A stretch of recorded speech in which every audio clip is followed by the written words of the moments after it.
Forster গ্রুপের সাথে তারা কাজ করে এবং ফার্দার ইনভেস্টিগেশনে হয়তো আমরা আরো বিস্তারিত জানতে পারবো পরবর্তীতে। আমরা যতটুকু জানতে পেরেছি প্রাথমিকভাবে তাদের সামনে নির্বাচনকে কেন্দ্র করে দেশে একটা অস্থিতিশীল পরিস্থিতি তৈরি করা, অথবা যারা বিভিন্ন রাজনৈতিক ব্যক্তি আছে তাদেরকে হয়রানি করা, অথবা তাদের সম্মানহানি করা বলেন, অথবা তাদের জীবন নাশ বলেন, এই ধরনের কোনো কিছু যেন তারা করতে না পারে সেই তথ্যের উপর ভিত্তি করে আসলে আমরা তাদেরকে গ্রেফতার করি।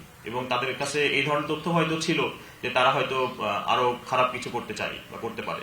আমরা প্রাথমিক তদন্তে যেটা আমরা বললাম যে ফরেস্টার গ্রুপের সাথে তারা কাজ করে এবং ফার্দার ইনভেস্টিগেশনে হয়তো আমরা আরো বিস্তারিত জানতে পারবো পরবর্তীতে।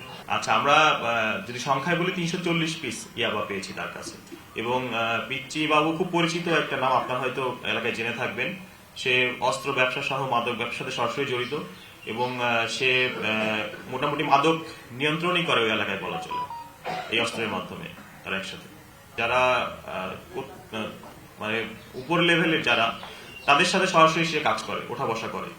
আমরা এখন পর্যন্ত রাজনৈতিক কোনো সম্পৃক্ততা এখন পর্যন্ত আমরা পাইনি, কিন্তু আসলে সত্যি কথা বলতে অপরাধীদের কোনো রাজনৈতিক পরিচয় থাকে না, কিন্তু তারা ব্যবহার করার চেষ্টা করে, কিন্তু আমরা প্রাথমিক তদন্তে পাইনি এখন পর্যন্ত। শিয়া বাটার ও ভিটামিনে সমৃদ্ধ লিলি বিউটি সোপ, তারুণ্যময় উজ্জ্বল ত্বকের জন্য। রিমার্ক